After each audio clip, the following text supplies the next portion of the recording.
Eric Pearson, MD, is a pediatric surgeon whose profile I landed on randomly on LinkedIn. That's the beauty of social media today, is that we really land on the accounts of our colleagues just by passing.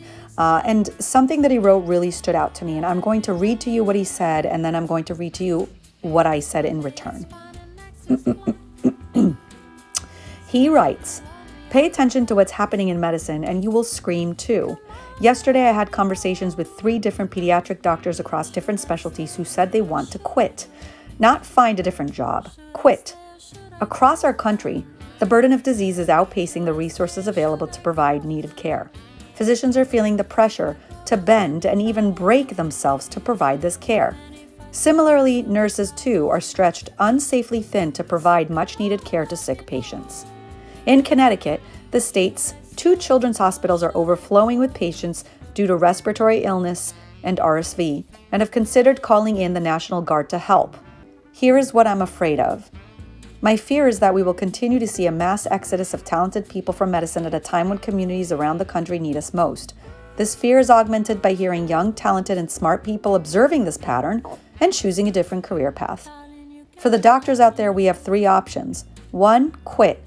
2, find a different job. 3, lean in and make the grass greener where we're at." Quitting doesn't do anything for the community that needs us.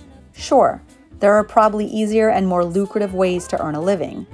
Those other ways don't give back the way a life in medicine gives back. I personally feel a great responsibility to my community, and it's a privilege I remind myself of daily. There is no greener grass. These problems are systemic and endemic and can only be solved by effective leadership. I'm asking myself these questions. What exhausts me? What is energizing me?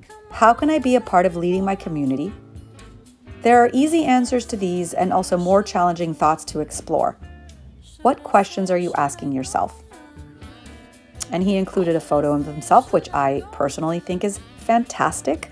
As a social media strategist, I think it just really brings you closer to who he is as the commentator of this social media post. And it makes me feel comfortable responding to him almost as if we were standing face to face, having a conversational exchange. So I will now read to you my response. So bear with me as I find it on LinkedIn. And by the way, I am giving a LinkedIn lecture tomorrow to the SoMeDocs community. You can find that lecture on doctorsonsocialmedia.com in the section called Coming Up Live. So here's what I wrote. Quitting can be greener.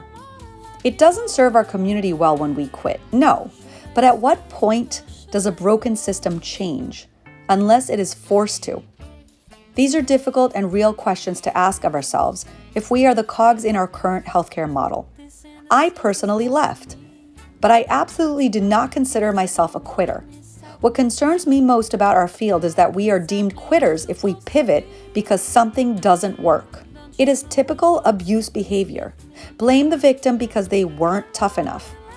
Who gets to decide whether you're tough enough or whether the system was too tough on you? In the world of tech, digital innovation, and entrepreneurship, one changes tactics or starts something new altogether when they realize that something is broken or doesn't work. It is lauded there. It is what leads to success. In our field, to pivot is to quit. It translates into the abandonment of those we owe our time to. My issue with this?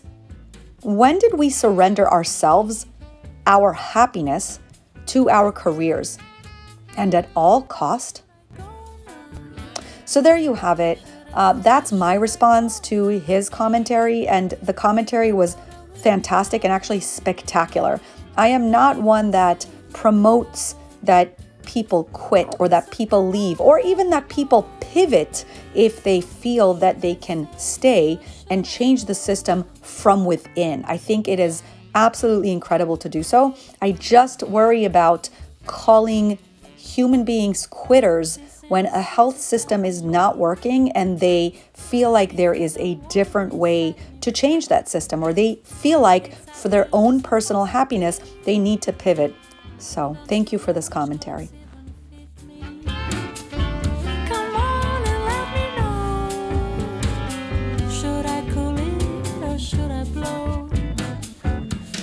guess they should